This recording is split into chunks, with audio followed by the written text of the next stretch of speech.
did that. Listen.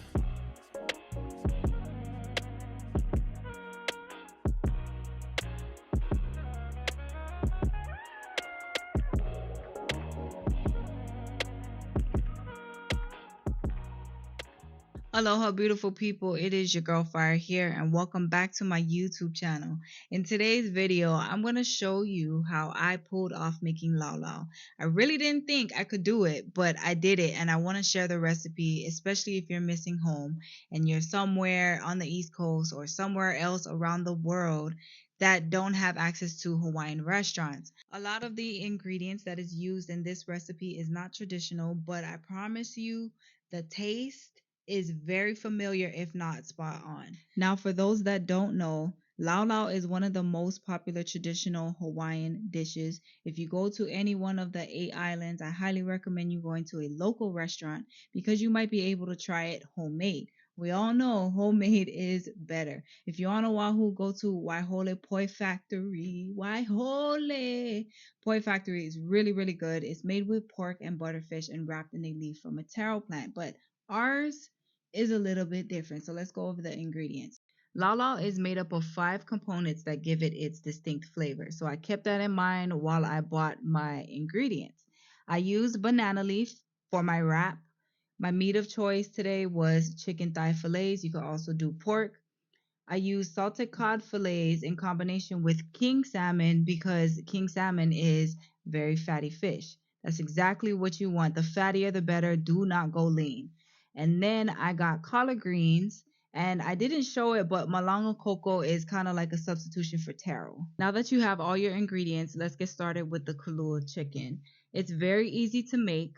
You can go on the World Wide Web and find the easiest recipe on how to make Kalua chicken, Kalua pork, or you could go and do it the harder way and build you an underground imu and put your pork down in there and then, all of that. You can do all that, or you can just boil your meat, shred it, add salt and liquid smoke to taste. If you've made it to this portion of the video, congratulations, we are almost done, and the prep work is very minimal. All you have to do is destem your collard greens and wash it at least 4 to 5 times with cold water, salt, and apple cider vinegar.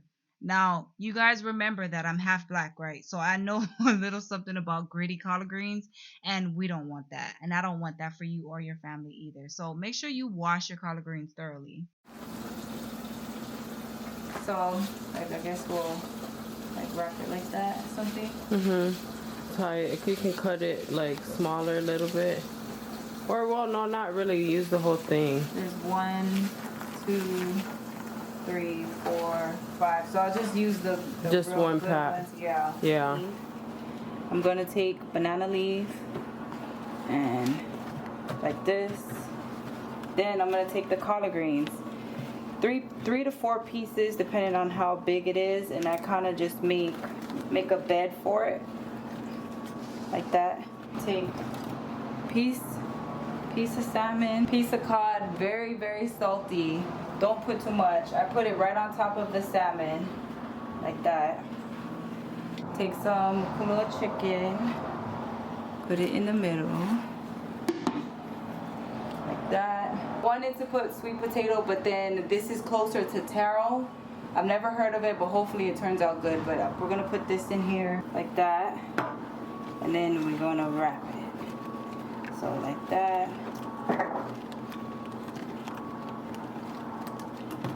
Then, like this. Typically you all wrap it this way, but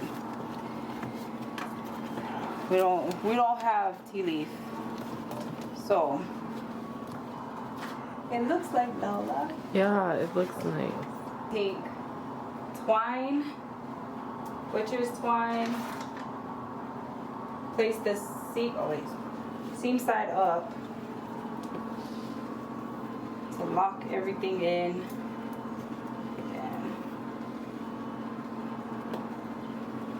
There's probably an easier way to do this, but whatever. Okay, there you go. And that is our ratchet lau lau. Just gotta do it a few more times. But I'll be back when everything's done.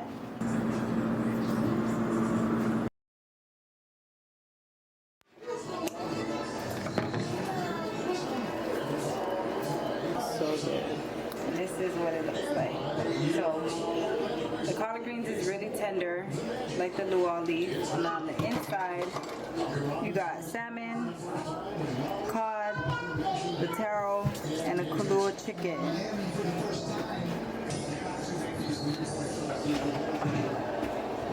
Tender, you didn't have to add anything else to it. No salt, you don't need salt, nothing.